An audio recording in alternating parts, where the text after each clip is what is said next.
안녕하세요, 다지입니다. 경제적 자유를 이루고 싶은데 어디서부터 시작해야 할지, 어느 것부터 해야 할지 모르시겠다고요? 저 또한 그랬습니다. 그런 제가 왜 지금은 아파트 투자만 하고 있을까요? 이번 영상에서는 재테크 공부를 하려는데 어디서부터 어떻게 해야 할지 모르시겠다는 분들에게 도움이 될 만한 이야기를 해보려고 합니다. 제가 어떤 재테크를 해야 할지 정하기에 앞서 내가 어떤 사람인지를 알아야 합니다. 이게 무슨 이야기냐고요? 재테크를 하는 것은 당연히 돈을 벌려고 하는 건데 무슨 뚱딴지 같은 소리냐고요? 내가 어떨 때 행복한 사람인지를 생각해 봐야 한다는 소리입니다. 어떤 사람은 나는 한강에 살면서 외제차 페라리 정도는 타줘야지 라고 생각할 것이고, 어떤 사람은 나는 소소하게 아파트 한 채 정도만 있어도 행복해 라고 생각하는 사람이 있을 것입니다. 그런 두 사람이 어떤 돈을 가졌을 때 행복한지에 대한 기준도 다르기 때문입니다.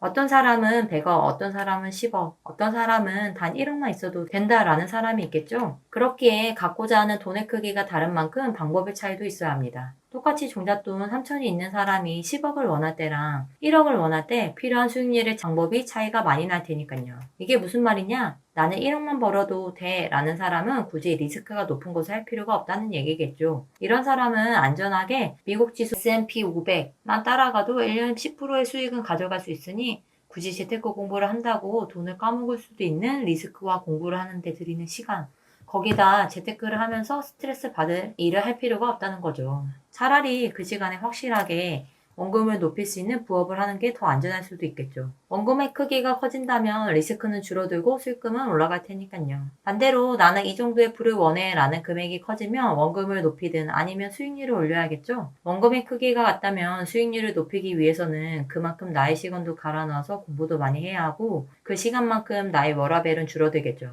투자를 한 만큼의 리스크도 같이 오기 때문에 스트레스도 당연히 높아질 거고요. 저는 한강에 보이는 집도 마련하고 싶고 부모님의 노후도 책임져주고 싶어서 그만큼의 많은 돈이 필요한 경제적 자유를 원했기 때문에 저의 목표는 꽤 큰 편이었는데요. 돈이 없던 시절 주식으로 부자 될 거야 하던 때가 있었습니다. 근데 주식을 하다 보니 올라가는 급등주에만 눈이 가고 거기서 10%, 20%만 먹으면 얼마가 될 텐데 라는 희망회로를 돌리고 데이 트레이닝도 해보고 그러다 물리면 나는 장기 투자자야 라면서 존버도 해보고 이런 식의 패턴이 반복이 되고 주식 공부를 나름 해보았지만 책을 읽고 독학으로 하는 것에 한계가 있더라고요. 무엇보다 제가 참을성이 너무 없었습니다. YG 주식, 도지코인 등 가자를 외치던 저를 발견하면서 이건 아니다라고 깨닫고 주식으로는 내가 부자가 되긴 힘들겠다라고 성찰을 했습니다. 저만 그런 건 아니죠? 투자를 하려면 인내할 줄 알아야 한다는데 강제 인내를 시켜줄 수 있는 저에게 맞는 종목은 부동산 투자였습니다. 아직 나이가 중년층은 아니기에 월세 세팅 수익형보다는 시세 차익형이 맞았고 상품에서는 재개발, 재건축, 아파트, 빌라 등 수요가 가장 안정적인 아파트가 맞다고 판단하였습니다. 왜냐? 아파트는 일단 수요층이 안정적입니다. 아파트라는 것은 주거지 중에서도 빌라, 오피스텔 등 다른 주거 상품 중에서 사람들이 선호하는 상품이기 때문입니다.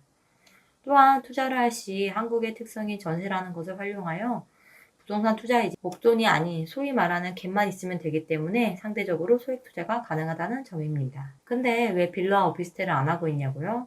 이것은 상대적으로 아파트에 비해서 오르는 것은 덜 오르고 일단 팔기가 힘들기 때문입니다.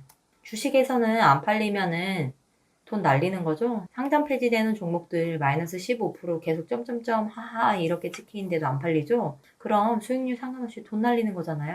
부동산에서는 매도가 그런 상장 폐지와 같다고 보시면 되십니다. 그렇게 상대적으로 사기 쉽고 팔기도 쉬운 아파트를 고른 것입니다. 거기다 상승장을 만났을 때는 많이 오릅니다. 안 할 이유가 없겠죠? 그럼 여기서 또 고민입니다. 아파트를 똘똘한 한 채를 가지고 갈까요? 아니면 두 채를 가지고 갈아타기를 할까요?